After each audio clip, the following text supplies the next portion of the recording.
Humble obeisances to you all glories to Srila Prabhupada. Thank you so much for joining His Holiness Chandramouli Swami Maharaj's daily class. Today Maharaj is not available. He's traveling. Hence we have HG Sridevi Mataji to enlighten us on Srimad Bhagavatam, 3rd canto, 2nd chapter, verse number 22. Hare Krishna Maharaj, Hare Krishna Mataji, please accept my humble obeisances. All glories to Srila Prabhupada. All glories to Guru Maharaj. I'll share my screen again, Mataji. Thank you, Srimati. Dear devotees, please accept my most humble obeisances. All glories to Srila Prabhupada, all glories to our wonderful Guru Maharaj, His Holiness Chandramouli Swami, by whose mercy we are all here today.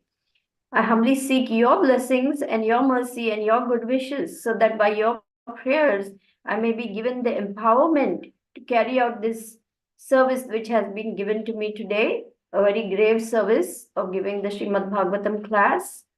I pray that you will be kind and merciful towards me, because I am not exalted or learned or erudite or scholarly or realized, but I'm simply trying to fulfill the orders of Gurudev. So please be kind and merciful to me. Vancha kalpatarubhyascha kripa sindhubhyaivacha patita nam pavanebhyo vaishnavebhyo namo namaha. So yes, as Srimati said, we are on the chapter Remembrance of Lord Krishna. And who is speaking? Uddhav is speaking to Vidur. This is a very wonderful conversation that takes place, because Uddhav is a pure devotee of the Lord, who from very childhood used to only be absorbed in worship of Krishna. Even when his mother would call him for breakfast, he would not come. He would be busy playing. Playing means worshipping the dolls of Krishna that he had. This is how devoted little Uddhav, even as a baby, was. So what to speak of now when he is a mature man? So what we are hearing is the words of a pure devotee. So we'll start with the Mangalacharan.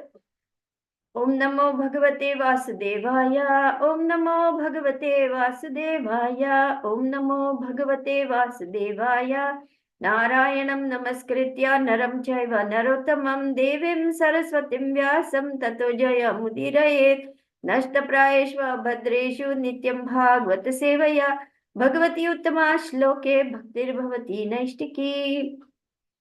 Srimad Bhagavatam, Canto 3, Chapter 2, verse number 22. Tattasya kainkaryam alambhitanno viglapayatyanga yad ugrasenam ishtan nishannam parameshti dhishnye nyabodhaya deva nidharayeti. Translation and purport by His Divine Grace A.C. Bhaktivedanta Swami Prabhupada, Srila Prabhupada ki jai. Therefore, O Vidur, does it not pain us, his servitors, when we remember that he, Lord Krishna, used to stand before King Ugrasen, who was sitting on the royal throne, and used to submit explanations before him, saying, O my Lord, please let it be known to you? Purport. Lord Krishna's gentle behavior before his so-called superior, such as his father, grandfather, and elder brother, his amiable behavior with his so-called wives, friends, and contemporaries, his behavior as a child before his mother Yashoda, and his naughty dealings with his young girlfriends cannot bewilder a pure devotee like Uddhav. Others who are not devotees are bewildered by such behavior of the Lord, who acted just like a human being. This bewilderment is explained by the Lord himself in the Bhagavad Gita 9:11 as follows. Avajananti mamudha manushim dhanum asritam param bhavam ajananto mama bhuta maheshwaram. Persons with a poor fund of knowledge belittle the personality of Godhead Lord Krishna, not knowing his exalted position as the Lord of everything. In Bhagavad Gita, the Lord has explained his position clearly, but the demoniac, atheistic student squeezes out an interpretation to suit his own purpose and misleads unfortunate followers into the same mentality. Such unfortunate persons merely pick up some slogans from the great book of knowledge, that means the Gita, but are unable to estimate the Lord as the Supreme Personality of Godhead. Pure devotees like Uddhav, however, are never misled by such atheistic opportunists.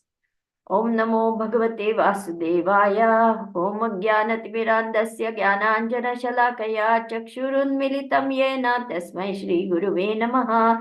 Shri Chaitanya Manobhishtam Sthapitam Yena Bhutale Swayam Rupa Kadamayam Dadati Swapadantikam. Nama Om Vishnu Padaya Krishna Prishtaya Bhutale Srimate Chandramauli Swami Niti Namini. Nama Om Vishnu Padaya Krishna Prishtaya Bhutale Srimate Bhakti Vedanta Swami Niti Namini. Namaste Saraswate Deve Gauravani Pracharine Nirvisesha Shunyavadi Paschatya Deshatarine. Now Uddhav is also a cousin of Lord Shri Krishna. He's a very dear confidant. In fact, the word counselor is used. When Lord Krishna wanted wise counsel, he would ask Uddhav, and he would listen very carefully to what Uddhav had to say. So, Uddhav is a very dear servitor of the Lord, and the Lord is also very dear to his servitor. So, there's a very close relationship between Uddhav and Krishna. So is he bewildered by the different types of dealings Lord Krishna has? Of course not. Lord Krishna is the perfect master of etiquette. In another verse of the Srimad Bhagavatam, we will see how Krishna, he shakes hands with his equals, he offers obeisances to his superiors, and he offers affectionate dealings like lovingly embracing his juniors. So like this, he's the perfect follower of etiquette in every way. So in front of his father and mother, how did he behave? Like a loving son and grandson. Ugrasena had been through such terrible torture. His own son Kamsa, the evil king Kamsa, had imprisoned his father. What to speak of what all other things he did. Even his own father, an old man, he did not spare him. He threw him into prison. So, after killing Kamsa, Krishna rightfully reinstalled him on the throne. And he paid obeisances as well as offered respects to him as not just his grandfather, but also the king of that country. So, Lord Krishna's dealings were perfect in every way. With his father and mother, he behaved like a very respectful son. In fact, he asked forgiveness that he could not really spend time because he was away in Nanda Maharaj's foster home. Said, I could not serve you to the way I would like to have served you, mother and father. So imagine the Supreme Personality of Godhead is apologizing to his parents because he could not serve them nicely. So Krishna is showing by his own behavior what is the etiquette to be followed by all persons in all circumstances. Even if one is the Supreme Personality of Godhead, he behaves very respectfully towards his superiors. He very respectfully behaves with his guru, Sandipani Muni. Sandipani Muni said, go and bring firewood. Krishna can make a whole bunch of firewood appear within 1 minute in front of his Gurudev. But acting like an obedient student in the human form of life, he and Sudama set out to the forest to collect that firewood just like anybody else. Can you imagine God going out to collect firewood and then getting caught in a storm, taking shelter in a tree, so much so that Sandipani Muni gets so worried, and after the storm is over, next morning they all come searching for Krishna and Sudama, who have spent the night shivering in the storm. Krishna could have put an end to the storm in 1 second. Krishna could have flown him and Sudama back to the ashram in 1 second. But he didn't do all that. Why? Because he was playing the perfect role of the perfect student. And Sandipani Muni, being the perfect teacher, was also playing his role of complete caretaking. Which teacher will come to find where the student, if the student got lost, they'll say the parents' headache. Today, does any teacher come searching for a student? Kya hua karke? No, no one bothers. But here we find the Gurukuli system. The Guru takes complete charge of the disciple in every way and protects them and searches for them even in the storm. So from all this, what are we learning? We are learning what is proper Vaishnav etiquette, what is proper behavior, What are the proper means and ways to respect and honor different classes of people? Now, with his mother, if he had behaved like a king, his mother would be very upset, like any mother, because her heart is just full of love for her little baby Krishna. Any mother knows that even if you have a son and daughter who is in their 40s, what does the mother say? Mera beta, mera bacha, तुमने खाना खाया कि नहीं? Did you have your lunch? Did you sleep well? Are you feeling good? Isn't this the behavior for those of you who have mothers and fathers and who are already in your 30s and 40s? Isn't this how a mother asks questions to the youngster? So this is the relationship between mother and child. And so Krishna fulfilled her desires also perfectly by behaving like a cute little naughty boy and coming running to his mother with tears in his eyes. If something happened to him, mommy, mommy, look, I got a thorn in my foot. Mommy, mommy, I'm hungry. Give me milk. Mommy, I'm sleepy. Put me to bed. Mommy, mommy, give me a bath. I'm so dirty. So, like, no, that he didn't like to do. He liked to play in the mud and liked to enjoy with his friends. His mother had to call him again and again to come and take a bath and come and eat his food because Krishna just wanted to play all the time, like a naughty child. Then with the Gopas, he was doing all kinds of mischief. With the gopis, he was teasing them unmercifully and making them cry, making them laugh, making them just fall more and more in love with him. So this is Krishna. Krishna is not a static personality, he's a very dynamic personality with a variety of rasas. He's full of rasas. He's Rasaraj. And with every living entity, he has a unique rasa. Yes, even with you. You have a position in the spiritual world as a perfect spiritual being, and Krishna has a special relationship with you, with every one of us. Believe it or not. Yeah, this is the eternal spiritual world we are talking about, not this material world, which is dark, which is full of misery, where there's danger at every step. We just heard from Guru Maharaj what a horrible thing, what a horrible situation. People stranded for hours on a highway with no food, water, no toilet facilities, in the sweltering heat, and who knows what is going on over there. And imagine within one moment how things can flip over and change. Some oil tanker just, flipped over. It was going at high speed, and that's it. Within one moment, everything, traffic blocked up. Haven't we all heard within one moment, a train accident, everything changes, a plane crash? Who knew that Ahmedabad flight, within 2 minutes after takeoff, it's going to crash land on a doctor's hostel near a medical hospital or something? And not only the passengers, many people in that building also lost their lives. Did anyone know it was going to happen?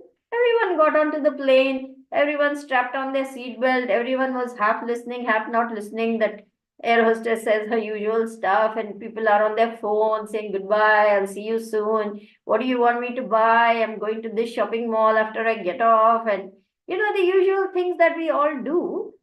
Everyone is in that mode, isn't it? Except devotee. Except the devotee. He knows that this material world, there is no guarantee of anything. Any moment, things can change. We'll talk about that. Guru Maharaj asked me specifically in today's class to talk about this. But we'll first finish with this verse. So, somebody might look and say, what is this? This little boy is doing so much mischief. Is he God? And one time he's teasing the gopis. At another time he's playing mischief with the gopas. At another time he's being so respectful in front of his parents. How can this person be God? He can't be God. Even Brahma got bewildered, isn't it? So this little boy running around with the gopas and, cowherd boy playing and doing all kinds of mischief. And how can this be God? Come on, give me a break. You don't kid me. I'm going to try something. And what did Brahma do? He stole all the calves and the cowherd boys and whisked them away and put them in a cave and put them to sleep, mystic slumber. Krishna understood, and within no time, he duplicated the entire set of calves and cowherd boys from his own self. And this lasted for whole year. And the parents of those boys just fell more and more in love with their children because that was Krishna. They had never loved their kids so much, but now they were totally in love with their little boy or and the cows with their little calves, just licking them and giving them lots of milk. Why? Because that was Krishna in the form of a calf, in the form of a cowherd boy. So this is the Lord. He is all powerful. He is omnipotent, omniscient, all powerful, all knowing, all beauty, all wealth, all strength, all fame, all success, all everything. This is Krishna. Was Uddhav bewildered? No, he was not. Why? Because he is a pure devotee of the Lord in a pure loving relationship. And when one is in this pure loving relationship with Krishna, one understands exactly what to do, how to serve, who is the Lord, who are the living entities, what is to be done. Everything is perfectly known to the pure devotee. So he is never bewildered. We are bewildered by the illusionary energy because we are still conditioned. We are still caught up in the dualities. We still think this material world is a nice place. And then, further than this, at least we have some little dim idea that there is God. His name is Krishna, and we are meant to serve. But those who do not believe in God, they are completely inimical, they're completely faithless, and they're even against God, and they do not recognize God even when God Himself came down to perform His pastime. So, what does Krishna explain about them? Avajananti mam mudha, mudha, fool, rascal. Even when fools deride me when I come in the human form, they do not know my transcendental nature and complete dominion of all that be. Let's go to 9:11 translation, because I don't think I'm saying the exact words. Yeah, there we go. Fools deride me when I descend in the human form. They do not know my transcendental nature as the supreme Lord of all that be. So people say, oh, that Krishna in India, of course, very popular. Oh, Krishna, how can he be God? He's such a debauchee. He plays with the cowherd girls and he makes them naked, come naked in front of him. He steals their garment. He's always up to some mischief. He's always doing all kinds of tricks on others. And he can't be God. This is some concoction. He cannot be God. So they come up with their own ideas of who should be God, how should God act, like God is under our command, or God is supposed to conform to our ideas of what God should be like. Who are we? We are so small, 1/10,000 the tip of a hair. What do we know? We are so tiny. Srila Prabhupada would say, Hum tuchha hain, insignificant sparks of the fire. Krishna is compared to a fire and we are tiny little sparks. We come out of the fire, spark dies. So that is why staying in constant touch through devotional service with Krishna keeps us alive in Krishna consciousness, keeps us in touch with reality, keeps us grounded in the fact that we are only meant to serve the Lord, and takes away all our, concocted ideas of trying to lord it over material nature. When a servant tries to lord it over what is the master's property, he makes a laughing stock of himself, isn't it? We work in corporates, we work in shops, we work in institutes, we work anywhere. We are given a certain role. But if I try and tell everybody, I'm the boss from today, you have to all listen to me. And the boss is in his cabin, he's watching, he's listening, and saying, what is this fellow? Has he gone mad? Everybody, all the co-workers will look around at me and say, have you gone mad? You're just a peon here. You're just the typist here. You're just the secretary here. And you're saying you're the boss and you're going to give us orders? Go and get your head examined. Just try it at your workplace, in your schools, in your colleges, in your, I don't know, shops or wherever you work. Just go and tell everybody, I'm the boss from now on. You have to take orders from me. Everybody is going to laugh and say, go get your head examined. This is what we try to do in this material world. When we are nothing but servants, we try to lord it over material nature because we have forgotten Krishna. And we want to put ourselves in the center like we are something very great. Actually, the reality is we are very small and we are utterly dependent on the mercy of the Lord. Any moment, the material energy can flip over, change. We might be gasping for breath. We might be hit with a stroke. We might be in a terrible train, car, bus accident, whatever. I mean, any moment, anything can happen in this material world. So that should tell us how precarious our position is. How precariously, what, like, that beautiful song is there. Jivana talamala komala jaladala. Huh? Life is tottering like a water drop on a lotus leaf. Any moment, that water drop can go down back into the water. So this is our position in the material world, my dear brothers and sisters. Please don't think this material world is a nice place. Please don't make extensive plans to be hanging around here, trying to be eternally happy here. It's not possible. Hmm? Even if you have a perfect material situation, it's bound to change. Why? We say, I have unbelievable wealth. I have any number of servants. I have all the resources at my command. Can you stop your old age? Can you stop the viruses and bacteria who don't know that you're Mr. CEO, 500 Fortune company head?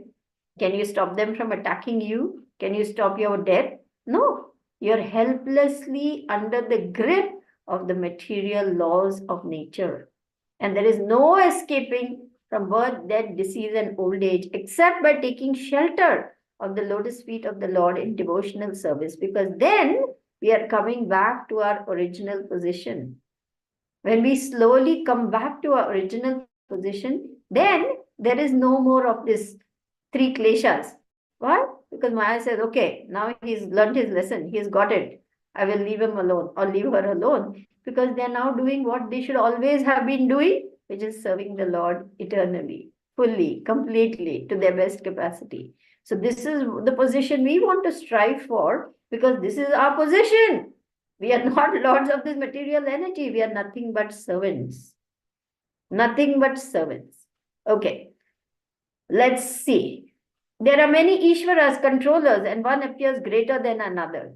In the ordinary management of affairs in the material world, we find some official, director, above him secretary, above him minister, above him president. Each of them is controller, but one is controlled by another. But in the Brahma Samhita, it is said that Krishna is the supreme controller.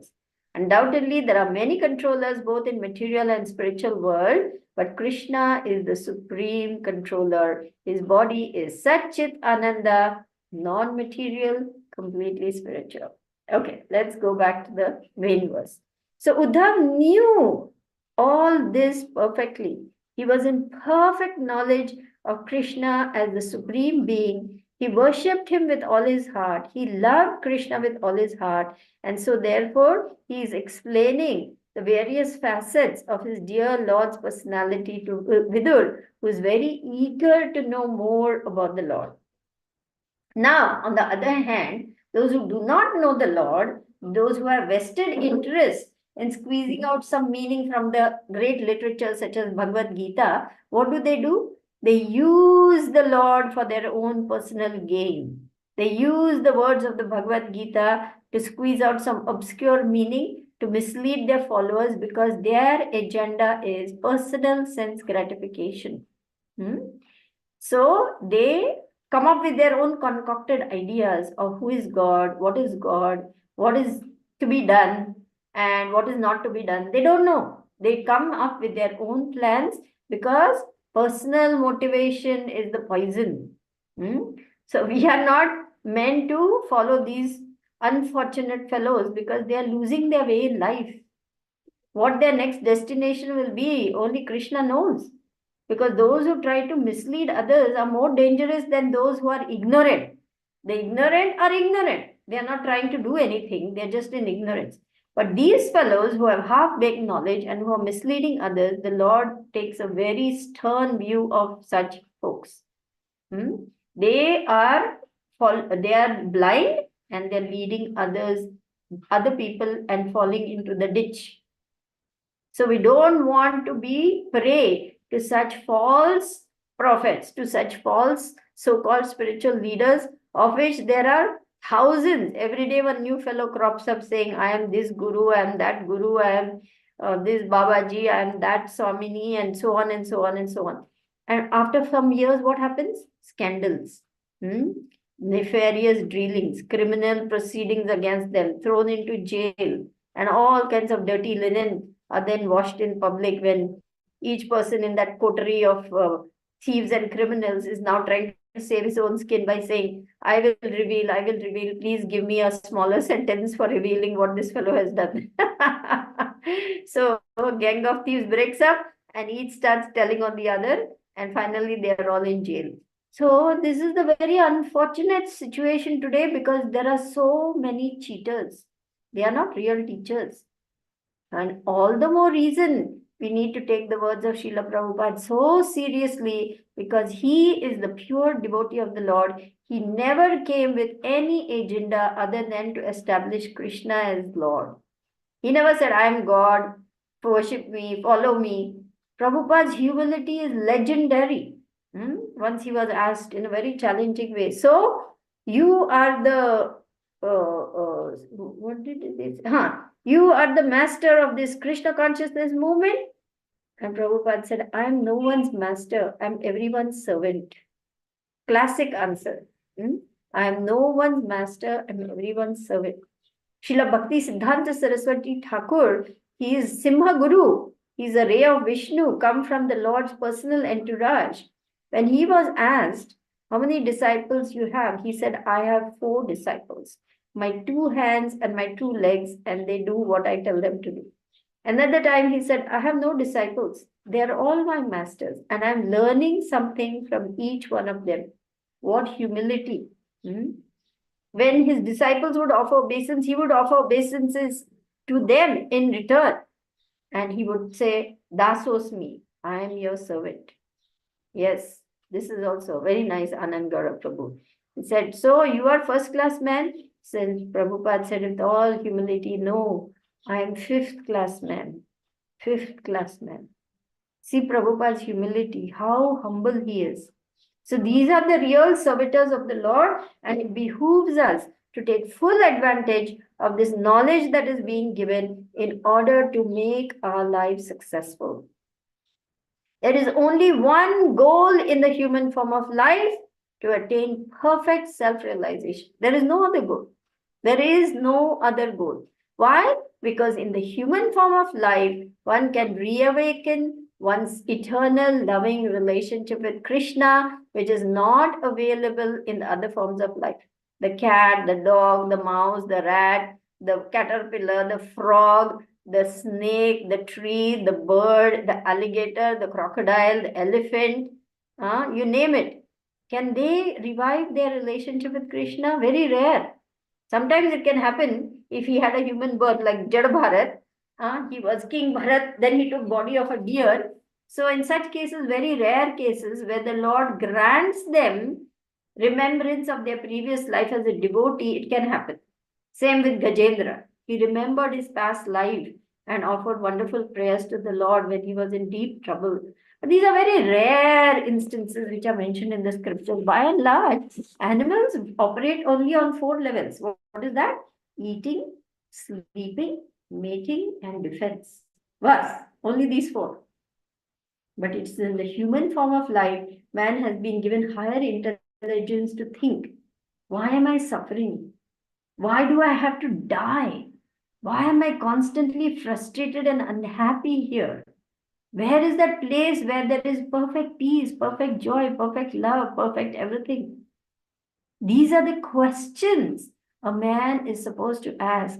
And when he begins such inquiry, Athato Brahma Jigyasa, with a genuine spirit of inquiry, sincerely seeking the answers, then Krishna in the heart, who is seated in our hearts, he sees, oh, the soul is now sincerely trying to find me, and then he sends the spiritual master. So getting a spiritual master is not a small thing. Brahmanda Brahmite Kona Bhagyavan Jeev, Guru Krishna Prasade Pai Bhakti Lata Bij. So we must not fall prey to all these so-called cheats and liars and criminals and thieves and manipulators and whatnot, which is out there, because believe me, there's plenty of those. Plenty. Small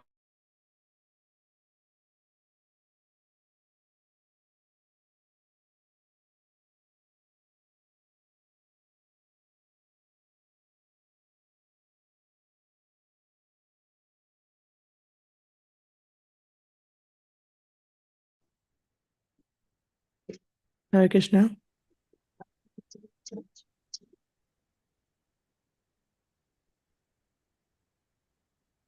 I think Mataji, internet is poor.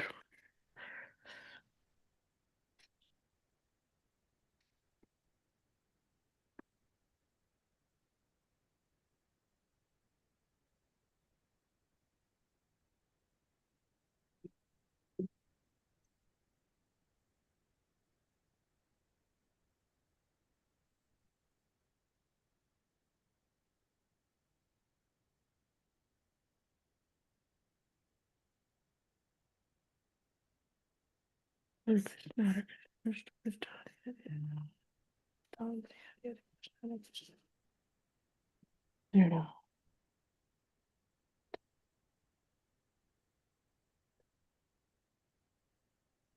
Hare Ram, Ram Hare Hare, Krishna Hare Krishna, Krishna Krishna, Hare Hare. Hare Ram, Hare Ram, Ram Ram, Hare Hare, Hare Krishna, Hare Krishna, Krishna Krishna, Hare Hare, Hare Ram, Hare Ram, Ram Ram, Hare Hare, Krishna Krishna, Hare Hare, Hare Ram, Hare Ram, Ram Ram, Hare Hare, Krishna Krishna, Krishna Krishna, Hare Ram, Hare Ram, Ram Krishna,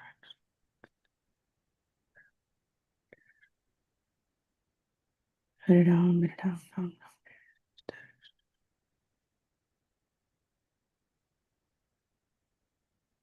No,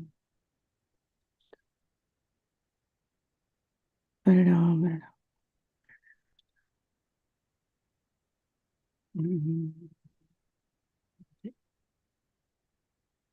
Krishna, Krishna, Krishna, Krishna, Hare Hare, Ram Ram, Ram Hare Hare, Krishna Krishna,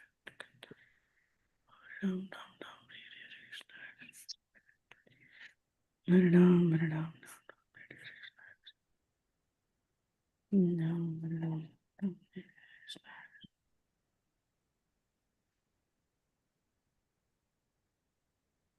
Hare Krishna, Hare Krishna, Krishna Krishna,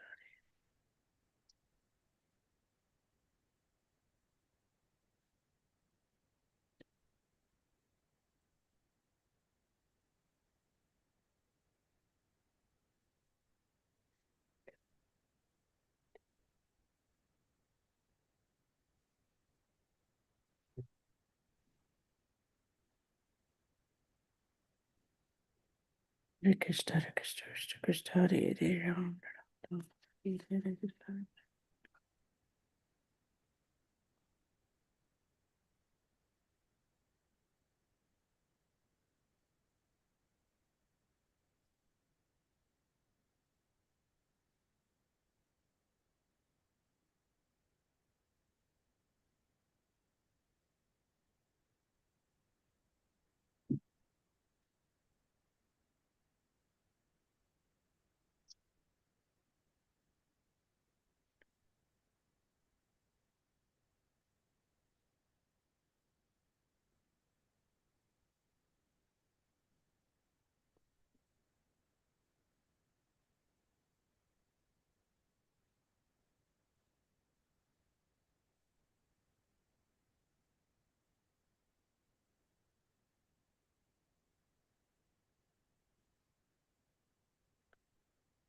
Hare Krishna, Hare Krishna, Krishna Krishna, Hare Hare, Hare Ram, Hare Ram, Ram Ram, Hare Hare, Hare Krishna, Hare Krishna, Krishna Krishna, Hare Hare, Hare Ram, Hare Ram, Ram Ram, Hare Hare, Hare Krishna, Hare Krishna, Krishna Krishna, Hare Hare, Hare Ram, Hare Ram, Ram Ram, Hare Hare, Hare Krishna, Hare Krishna, Hare Ram, Hare Ram, Ram Ram, Hare Hare, Hare Krishna, Hare Krishna, Krishna Krishna, Hare Hare, Hare Ram, Hare Ram, Ram Ram, Hare Hare, Hare Krishna, Hare Krishna.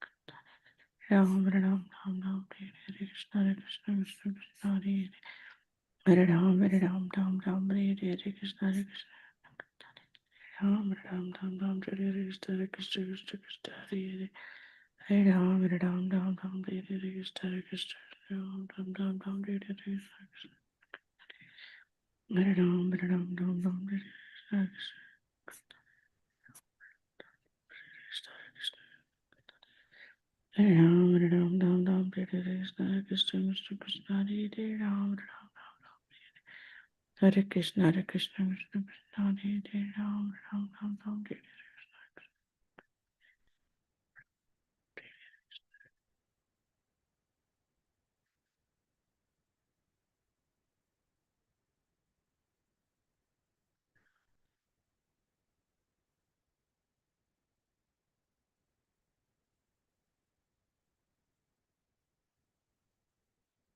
Krishna, Hare Krishna.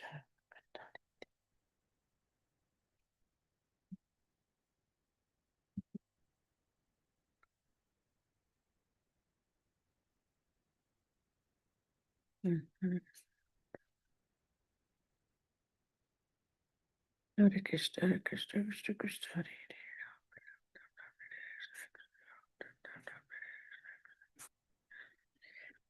Krishna, Hare Krishna.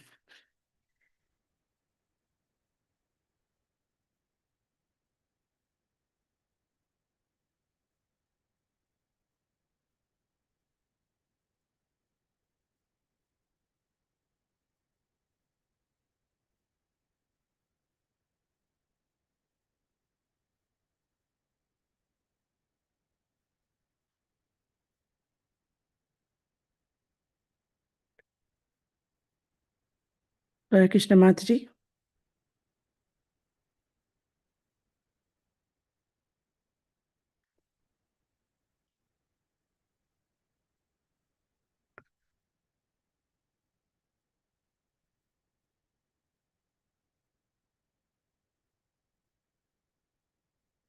Hare Krishna. Hare Krishna, can you see me? Can you hear me? Yes, Mataji. Oh, I'm extremely sorry. I had great difficulty getting back on. Here again, you have an example of the nature of this material world. 1 minute you're on, next minute you're off. All kinds of things going on. This is the nature of this material world. There's no guarantee of anything. There's always danger at every step. Now we will move to another part. Let me just go through that. Can you scroll down a little bit? I just want to make sure I've not missed any. Yeah. So pure devotees are never misled. So therefore, it behooves us to follow the pure devotees to the letter. Now I want to go to Srimad Bhagavatam, Canto 10, chapter 14, verse number 58. That very famous verse, Padam Padam Yad Vipadam Na Tesham. I also want you to open up Bhagavad Gita 251 and just keep it ready for now. We will refer to it in a moment. But first, let's look at 10, 14, 58. Prabhupada has spoken a lot on this verse also. And Guru Maharaj, especially in view of today's happenings, he wanted me to speak on how this material world is such a dangerous place where any moment anything can happen. And therefore, one should not make plans to live here eternally. The only plan we should make is how to get out, how to go back to Krishna. That's the only plan we should have, because that's the only plan which will work. Yes. Samashritaye padapallava plavam mahatpadam punya yasho murare bhavam buddhir vatsa padam param padam padam padam yad vipadam na tesham. Translation. For those who accepted the boat of the lotus feet of the Lord, who is the shelter of the cosmic manifestation and is famous as Murari, the enemy of the Mura demon, the ocean of the material world is like the water contained in a calf's hoof print. Their goal is Param Padam Vaikunta, the place where there are no material miseries, not the place where there is danger at every step. This translation is taken from Srila Prabhupada's commentary on the Bhagavad Gita as it is, chapter 2, verse 51. Can we go there, please? There we go. By thus engaging in devotional service to the Lord, great sages or devotees free themselves from the results of work in the material world. In this way, they become free from the cycle of birth and death and attain the state beyond all miseries by going back to Godhead. The liberated living entities belong to that place where there are no material miseries. And we just read this verse. For one who has accepted the boat of the lotus feet of the Lord, who is the shelter of the cosmic manifestation and is famous as Mukunda, or the giver of mukti, the ocean of the material world is like the water contained in a calf's hoof print. Parampadam, or the place where there are no material miseries, or Vaikunta, is his goal, not the place where there is danger in every step. Owing to ignorance, one does not know that this material world is a miserable place where there are dangers at every step. Out of ignorance only, less intelligent persons try to adjust the situation by fruitive activities, thinking that the resultant actions will make them happy. They do not know that no kind of material body anywhere within the universe can give life without miseries. The miseries of life, namely birth, death, old age, and disease, are present everywhere within the material world. But one who understands his real constitutional position as the eternal servant of the Lord and thus knows the position of the personality of Godhead engages himself in the transcendental loving service of the Lord. This is the loophole. This is the loophole from which we can escape from the stringent laws of material nature and become situated in our original position as pure loving servitors. And as we prosecute this process of Krishna consciousness, we are freeing ourselves from the cycle of birth and death because we are coming closer and closer to Krishna by serving him more and more, understanding our position. Consequently, he becomes qualified to enter into the Vaikuntha planets where there is neither material miserable life nor the influence of time and death. To know one's constitutional position means to also know the sublime position of the Lord. One who wrongly thinks that the living entity's position and Lord's position are on the same level is understood to be in darkness and therefore unable to engage in the devotional service of the Lord. He tries, actually, he doesn't become, he becomes the Lord himself and thus paves the way for the repetition of birth and death. But one who, understanding that his position is to serve, transfers himself to the service of the Lord, at once becomes eligible for Vaikuntha Lok. Service for the cause of the Lord is called Karma Yoga or Buddhi Yoga, or in plain words, devotional service to the Lord. And the Lord is so kind. He's so merciful to the living entities. Even a little thing that the living entity does, the Lord never forgets, and the living entity begins the next life at wherever he left off. We will see in subsequent verses, Aho Bakiyam, Stanakala Kutam. How can I take shelter of one more merciful than he who gave the position of mother to Putana, the witch who came to kill him? What did Krishna accept? He accepted that one moment where she felt motherly love. She looked over the cradle. She looked at baby Krishna and she saw such a beautiful child. For one moment, she felt some motherly affection, and Krishna accepted that as her devotional service. That one moment. The rest he forgot. This is the standard of his character. He accepts only the little good that is in. Krishna is very kind. Krishna is Bhava Grahi Janardana. He only accepts whatever little good we can do, and he forgets all the nonsense that we have done, we are going to do, and we are doing. This is how merciful the Lord is, and it behooves us to take shelter of him through the pure devotee spiritual master who has only come to save us. He has only come to save us. He has no other business in this material world. Why has he come to this miserable material world? Out of great compassion for us struggling in the ocean of material existence. Just think, where were we before we received the mercy of Prabhupada? How we were struggling with the material energy, and how now we are nicely sailing smoothly on the Jaladuta boat, which our Gurudev as the captain, and how life has become so sublime and so wonderful simply by taking shelter at his lotus feet. This is the only shelter, folks. There is no other shelter in this material world.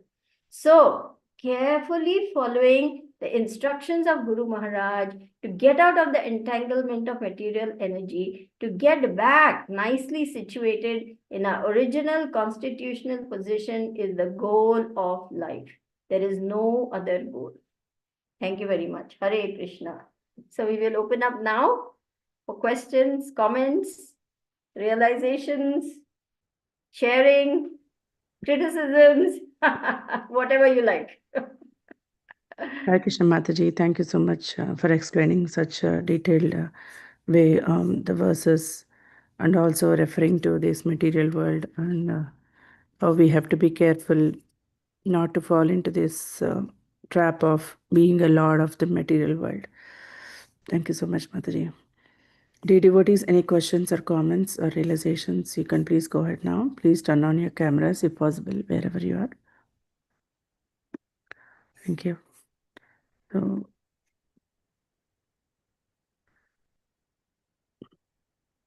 Mataji, Daria Mataji is asking a question. She posted in the chat. I'll read it out. Hare Krishna, please accept my humble obeisances. All goes to Srila Prabhupada, Maharaj, and all the Vaishnavas. Thank you so much, Sridevi Dasi, for the very nice lecture. I really liked it. I was wondering if our family is not in Krishna consciousness, what are our responsibilities towards them? Since sometimes it is said that we should not associate or take advice from non-devotees, what is the perfect Vaishnava etiquette, listening and pleasing our family? The eternal dilemma of devotees. Isn't it? Yes, very nice question. But there are different facets to this. There's no pat answer. It all depends on the situation, the persons involved, what is the position of the person involved, and so on.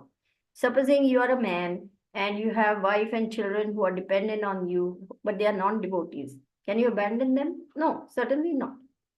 Now, supposing you're a young lady on your own, you're independent, you're able to take care of yourself, you're no longer, connected very much with your family of origin, and then you can do your own Krishna consciousness without any difficulty.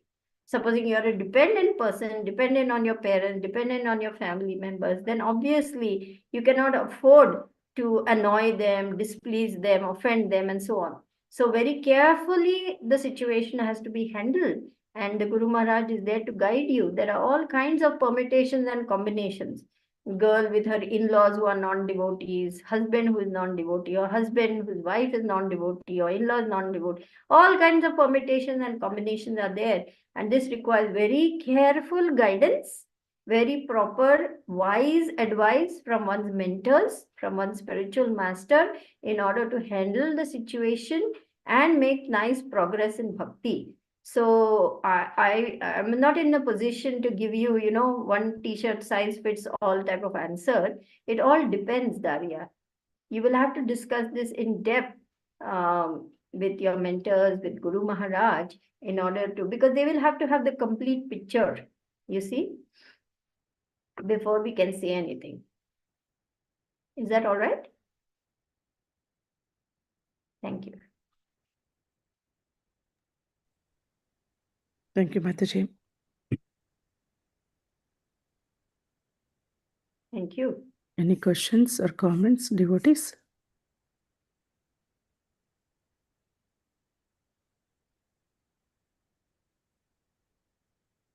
So, like Guru Maharaj says, can everyone please put on their cameras so that I can see my God family? We have Ananta Seshnag, Amrita Sundari, Kalindi, Krishna Kaviraj. Come on, you can do it. Ashutosh, Revati, Rajesh Solanki, who is Braja Hari Prabhu, Jai Radha Madan Mohan, Radha Bhakti. Come on, you can do it. Shilpesh. Let's see your transcendental visage.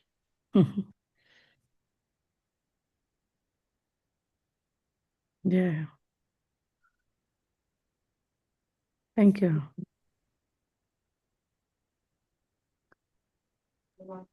So while devotees are thinking, I just want to share something which happened some years back at Bhaktivedanta Hospital. It was a routine day and, things were going on. And suddenly news of the bomb blast. There was a very bad terrorist attack. And one whole train carriage was busted up. So many people were brought in. Some were dying. Some were near death. Some were very seriously injured but could be saved. Some were mildly injured but in shock, and all kinds of permutations and combinations of, what happens after. And at that time, so much spiritual care was needed because some people were dying. And so the whole Bhaktivedanta team swung into action, and immediately different groups of devotees were assigned to different kinds of patients, and they were taken care of. Some were rushed to the operation theater, some were given blood, some were sent for, setting their fractures, some were given the last rites, if it was a Christian priest, Muslim, and so on.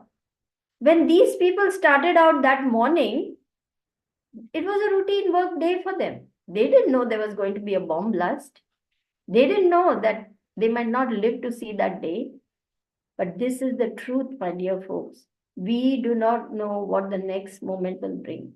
Therefore, devotees encouraged, always think of Krishna, never forget Krishna.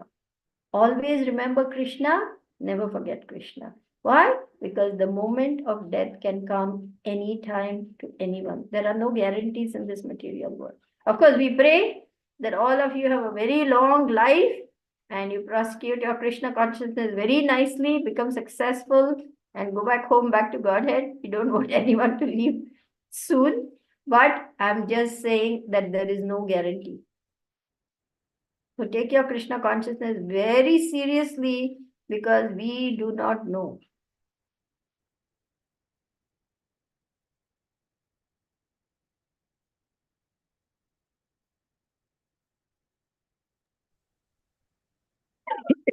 Yes, Madhuri, thank you so much for sharing that. Yeah.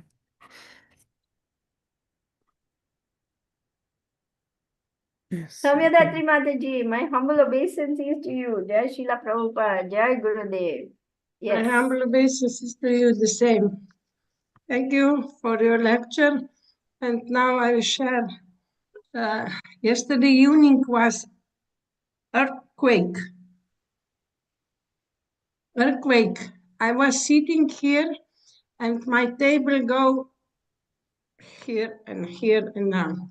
And today I looked and it was the same announced, but I don't know, I don't remember which town was epicenter, was 6 to 8 this Richter degrees. scale.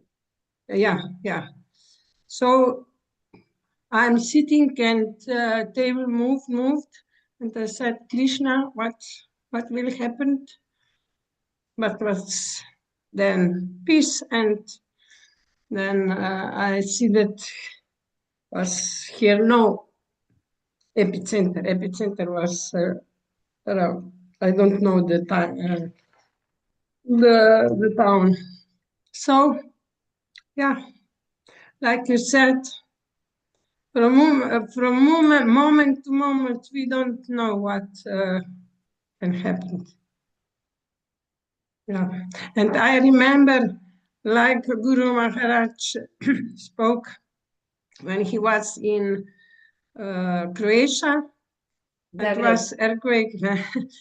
He said, I think that I have some experience, some shaking when he was chanting, and he think that this is symptoms of ecstasy. But then he saw that all moved in room, the same all things moved. So yes, the same Guru Maharaj was joking, but he said the same. Yeah, was and they calling, go out. No? Never know how we'll finish this. No? That is why, thank you, Samyadatri. Thank you for sharing that. And thank you that you immediately remembered Krishna. How will we remember Krishna? By constantly chanting Hare Krishna, Krishna Krishna, Hare, Hare Rama, Rama Rama, Hare. Hare. As we chant every day, day after day, deepening our relationship with Krishna, remembrance of Krishna will become more and more prominent in our consciousness. And therefore, when there's danger, immediately we'll be calling out Krishna, help. So that will not come just like that. You can't say, yes, in the moment of danger, I'll remember Krishna, but now let me do all kinds of nonsense. That's not going to happen. Krishna won't let you. We can't cheat Krishna like that. Of course, if you do remember, it is to your credit, and Krishna will come because you called out his name. But it rarely happens because you haven't practiced remembering Krishna. And that is why daily sadhana, really trying to call out to Krishna, chanting the name at least. We may not be pure Shuddhanam stage, but at least Namabhas, without offenses. At least we should strive to reach that stage. Chanting without offenses. At least we must try to reach Namabhas. And from there, we should be striving to reach Shuddhana, which means put all our energies, all our focus, all our attention, all our love, all our devotion into really calling out to Krishna. Our japa is not a chore. It is not just something we do to push the beads down and say, thank God, it's over. No, it's the most precious time of the day when we are deeply connecting with Krishna and calling out to Krishna. That's how important it is. I'm going to read out something for you, if I may. This is by George Harrison. Mukunda Maharaj is interviewing him. George, can you think of any incident where you felt God's presence very strongly through chanting? George, once I was on an airplane that was in an electric storm. It was hit by lightning 3 times, and a Boeing 707 went over the top of us, missing us by inches. I thought the back end of my plane had blown off. I was on my way from Los Angeles to New York to organize the Bangladesh concert. As soon as the plane began bouncing around, I started chanting, Hare Krishna, Krishna Krishna, Hare Hare, Hare Rama, Rama Rama, Hare Hare. The whole thing went on for about an hour and a half or 2 hours. The plane dropping hundreds of feet in the air and bouncing all over in the storm. All the lights went out and all these explosions, and everyone was terrified. I ended up with my feet pressed against the seat in front, my seat belt as tight as it could be, gripping on the thing and yelling, Hare Krishna, Krishna Krishna, Hare Hare, at the top of my voice. I know for me, the difference between making it and not making it was actually chanting the mantra. Peter Sellers also swore that chanting Hare Krishna saved him from a plane crash once. The point is always remember Krishna. Then, even if the plane crashes, it doesn't matter because you are remembering Krishna, you'll go back to Krishna. You'll go back to Krishna, which is the purpose of human life. It doesn't mean success is, oh, my plane didn't crash, I got saved. Yeah, for now you got saved, but death is going to come. Every one of us is going to die, whether we like it or not. Die means what? Our bodies are going to die.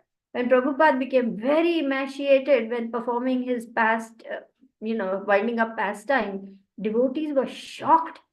And Prabhupada took one look at them, realized what they were thinking, and he said, don't think this will not happen to you.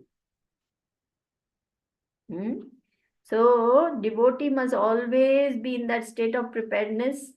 Death can come any moment. I must always remember Krishna. I must always try to think of Krishna. I must always try to serve Krishna. Then when we are in that consciousness, even if we die, it doesn't matter because you're going to go to Krishna. Your consciousness is fixed. Okay, I think Revati was first, Srimati. Am I right? Yes, Mataji. Revati Mataji. Go ahead. Thank you, Mataji. Thank you, Mataji. Hare Krishna. Mataji, please accept my humble obeisances. All glories to Srila Prabhupada. Thank you so much, Mataji, for a very nice class and helping us understand how important it is to chant and remember Krishna every moment of our life, as nothing is like, permanent here. Yeah. Thank you so much. I have a question about this offenses. Krishna is impartial to everyone. So how, when it comes to dealing with the non-devotees, we should be very cautious not to commit any offenses. As well, we should not be affected by their consciousness. Right? So how can we practice this? How can we deal these situations? Yeah, first and foremost, please let me offer my obeisances. But please accept mine. All glories to Srila Prabhupada, all glories to Gurudev. First and foremost, what are we told to do? Asat Sanga Tyag E Vaishnavachar. We avoid them like crazy. It's best to stay far, far, far away from non-devotees. Best. If we absolutely have to interact with them, then as you rightly said, we have to be very careful. We have to be cautious. We don't take their association. We are cordial, we are friendly, but we are not intimate. We don't open up and share our heartfelt thoughts, desires, worries, anxieties. We don't share confidential information about ourselves so that the relationship doesn't go to the next level, and then they start influencing our thoughts by sharing their ideas of what we should do and so on. So, in general, it is best to avoid non-devotees and best to stay in the association of devotees, because that is the safest path. Anything else is courting danger. You know the word skating on thin ice? You have heard of that expression? Yeah. So skating on thin ice means what? The thin ice can crack up and you can go and fall into ice cold water up to your neck, and then after that, who knows? So we don't want to court danger. We want to avoid like crazy and follow in the path of the great souls. One of the 6 favorable things is what? Utsaha, Dhairya, Nishchat, etc., etc. And one is following in the path of great souls. And what do the great souls say? Stay in the association of devotees. Avoid the non-devotees. So you are very blessed. You have a whole devotee family. Why are you worrying about non-devotees? You have a wonderful husband. You have 2 wonderful children. You have a wonderful congregation. You yourself are a Bhakti Shastri, not Bhakti Shastri. You're teaching, yeah, you are. You're teaching kids. You're running the Bhakti Vriksha, sorry. You're running a Bhakti. So you are very much surrounded by only devotees. So where's the question of non-devotee? Yes, Mataji. In general, like we come across, right, just a family, extended family, like, we cannot, as you said, we cannot avoid them, but still we need to also, be humble. Keep it very formal, keep it limited, jitna karna hai, udna karna hai, and then get out of there as quickly as possible. You have to attend a wedding, okay, all right. Buy all the things, the sari, the dhoti, the this and that, make your presentation, smile, take photos and run away. Don't stay there too long. Naam ke vaste. One lady here, she was also telling me, oh, I have to go to Delhi. My cousin sister's daughter is getting married. But मैं क्या करती हूँ? मैं सिर्फ मुंह दिखाने के लिए जाती हूँ, so that people will not talk bad. So just for, that keeping everybody quiet and keeping them happy, I just go there, I show my face, I smile, I take the photos. Next train, I come back. We have to do everything to protect our spiritual life. Spiritual selfishness is real welfare activity. I'm going to say that again.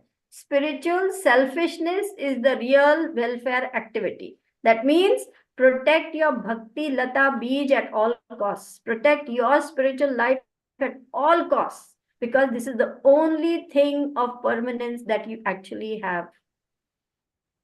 This is the only gift.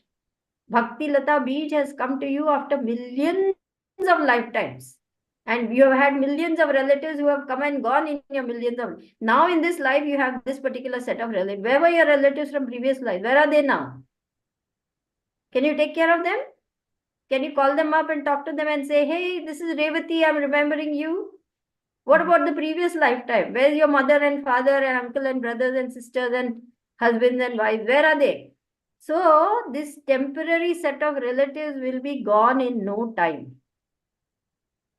Or we will be going before them, one of the two. So why bother so much? Do you see the point I'm making? Yes, got it, Mataji. Yeah, we have to prioritize. We have to understand what is top priority, what is middle priority, what is low priority, and act accordingly, using wisdom, using intelligence, using discrimination, so that we are enhancing our spiritual bank account. That is the only thing of permanence. Everything else will go. We cannot take our relatives to the next life with us. And if we remain strong, we remain firm, eventually they will come to respect us. Don't worry. That will also happen. Eventually. It will take time. Okay, Mataji. Yeah, thank you very much. Yeah, Hare Krishna. Welcome. Feel free to ask Guru Maharaj also. You don't have to go by what I have said. Oh, okay, sure, Mataji. Yeah, thank you. Rishabh Prabhu? Yeah, thanks, Mataji. Rishabh Prabhu, you can go. Hare Krishna. This is Hare my humble Krishna. Sri Vaishnavas. Please, Am I audible? yes, please accept mine, Yes, Prabhu. okay. All glories to Prabhupada, all glories to Guru Maharaj. Dear Mother, can you tell me, you said that person should surrender to a pure devotee.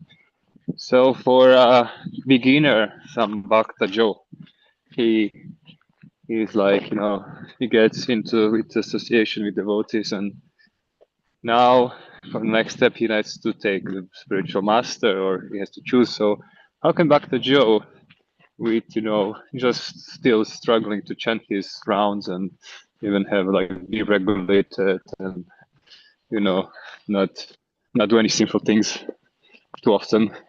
So how can such a person understand and realize who is a pure devotee and choose a pure devotee for his spiritual master? Nice question. Whether one is a beginner or one is a middle, of the road or exalted, everybody has a heart.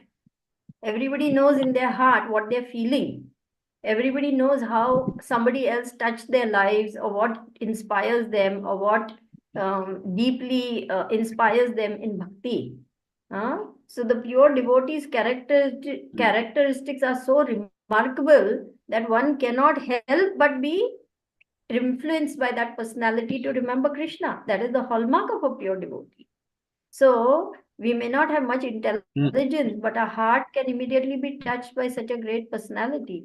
Which one of us wasn't like Bhakta Joe in the beginning? Weren't we all like Bhakta Joe? And some of us are still like Bhakta Joe, isn't it? But still, in our heart, we can see that this person is transcendental. This person is above. He's not like others. His words resonate deeply in my heart and put out it is said in the Shastra, who is the spiritual master? He who can put out the blazing fire of anxiety from our hearts. This is the pure spiritual path. So we can feel, no? We all have a heart, no? So whether one is a beginner or one is, more advanced, one can understand in one's heart that this is the person who will help me. This is the person who will take me back to Godhead. And one should feel inspired like this. Otherwise, how we can surrender? To take on a spiritual master is not a small thing. It says, what is the meaning of spiritual master? One who can take us home back to Godhead, and we in turn give our life to that person. So will you just give your life to anyone? No, of course not. It's a very grave thing. So one must be completely convinced in one's heart that this is the person I want to surrender to. So one must take some pains to find. One must attend programs, one must stay in the associate, sadhu sangha, adav shraddha, sadhu sangha, bhajan kriya is the third step. So in the association of devotees, by repeatedly hearing from the great souls, we may have to listen to lectures from different persons for some time before we really, connect with one special personality who is going to be our guru.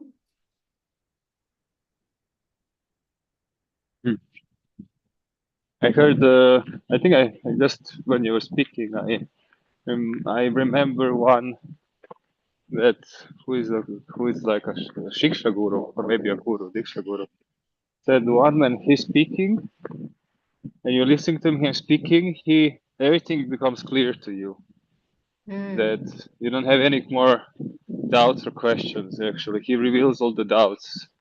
And also it's interesting because there are different pure devotees with different moods as well, is it?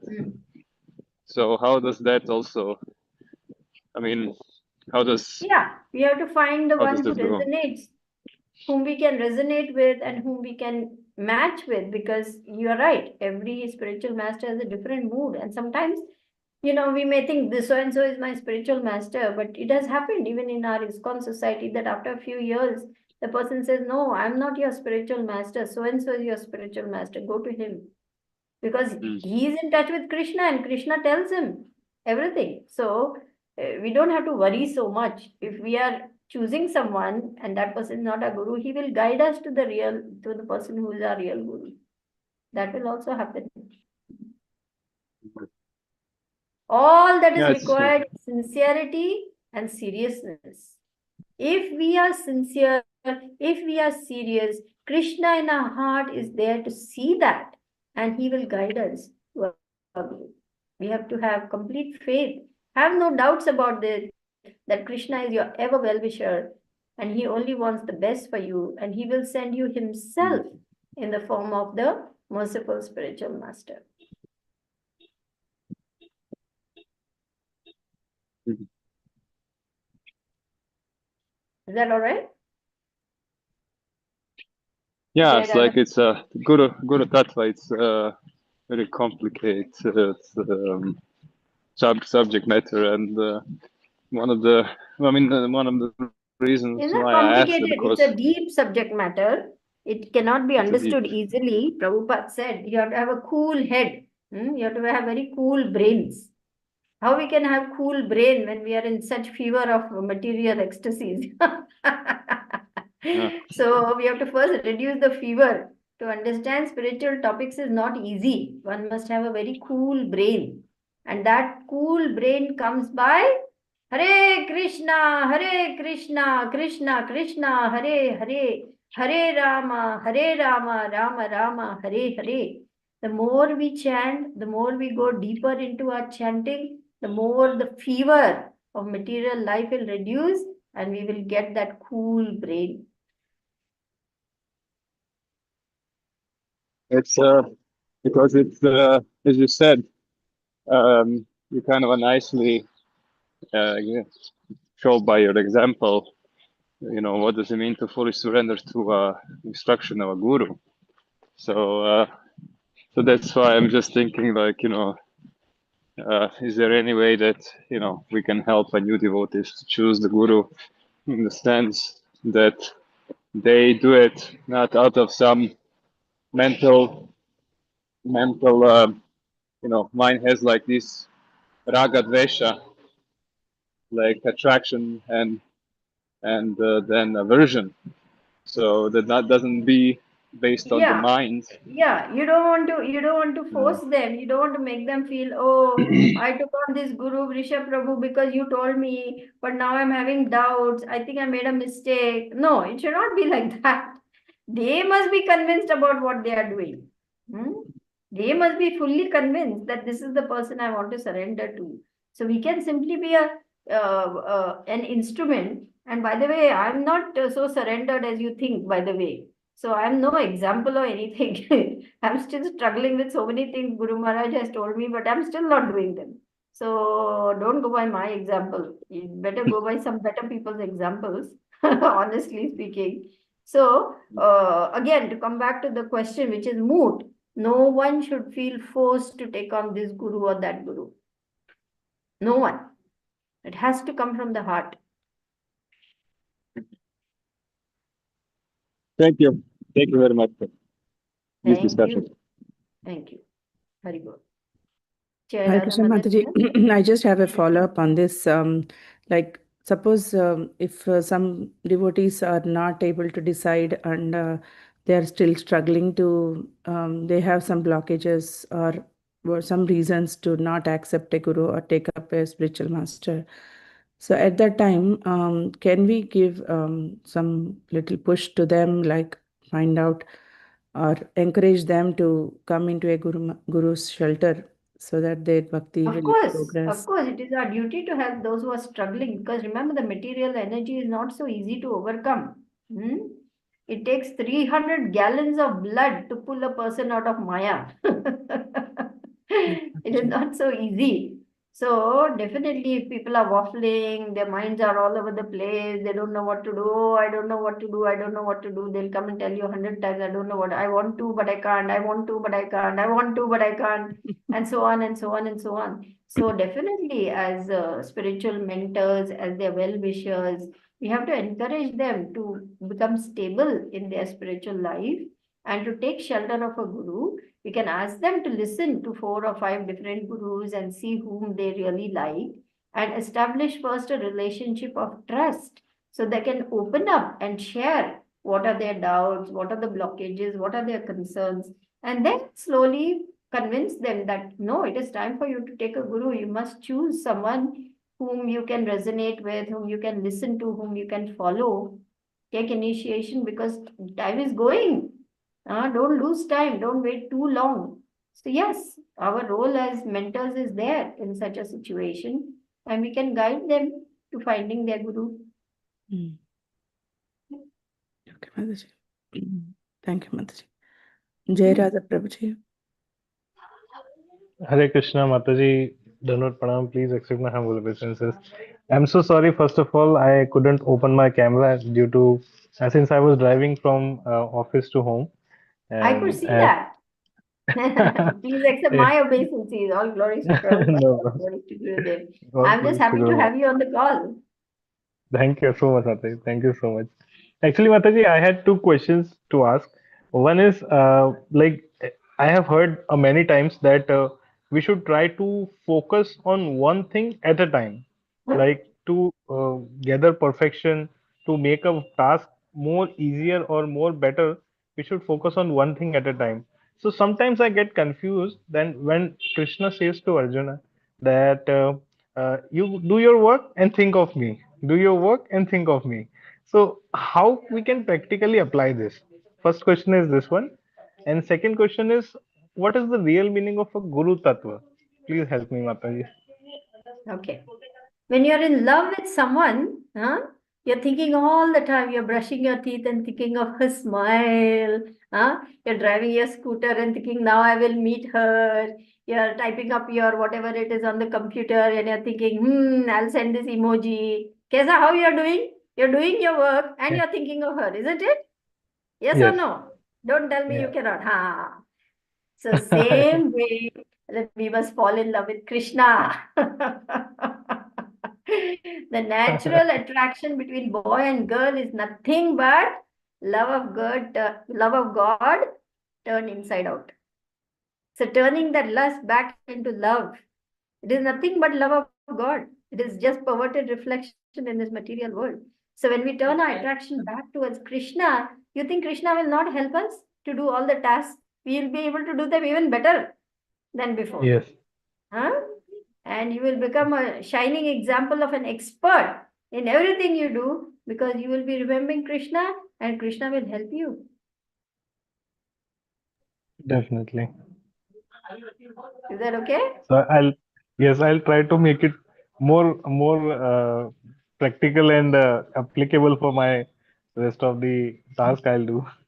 Because it's very difficult for That's a good me. idea. Like I'm That's I'm all very that's materialistic. that's something, yeah, that's something every one of us needs to do, whether it's changing your baby's diaper, whether it's cooking food, whether it's driving to work, whether it's taking a shower, whether it's cleaning the house, whether it's writing your paper, whether it's making a presentation, whether it is giving class, whether it's doing DT worship, everything.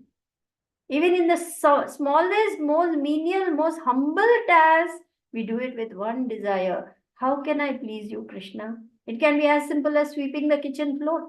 It can be as simple as cleaning the temple room.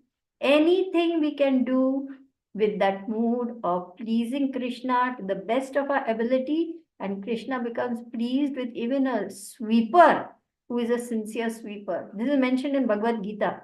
A sincere sweeper is better than a charlatan. Prabhupada explains like this. Who's a pretender. So what is required is sincerity. I may just be a humble, street sweeper. So what? I can do that service also very nicely to please Krishna and I can go back to Godhead. Okay. Very nice. The second question you asked is, what is Guru Tattva? You tell me. I don't know anything about it. Actually, I also get confused sometimes to know it. So that's why I thought I should ask you. No, I don't know anything about Guru Tattva. All I know is I have to follow my Guru Maharaj's order. That's all I know. That's the Guru Tattva I know. Please bless Better me you and ask Guru Maharaj this question. yes, I'll ask it. Okay. Thank you so Thank you much, so much, Jai Mataji. Radha Madan Thank you. Mohan. Hare Krishna. My obeisance. Hare Krishna, Mataji. How Thank is you. your family? How is your little baby? He's doing good. Let me see if he is there. Let me show him. And your wife is also okay? Her health is okay? Yeah, she's okay now. He's here. Hari bol. God Oh my God. Such a big boy now. Yeah, now he's very naughty. Very nice. Please bless him. Little You Krishna can. keeping mommy busy. Yes. My mother is also here. She's chanting down her rounds. Okay, okay. Hare Krishna, Okay. Mataji. Thank you, Mataji. Hare Thank Krishna. you. Hare. Yes, Vrisha Prabhu.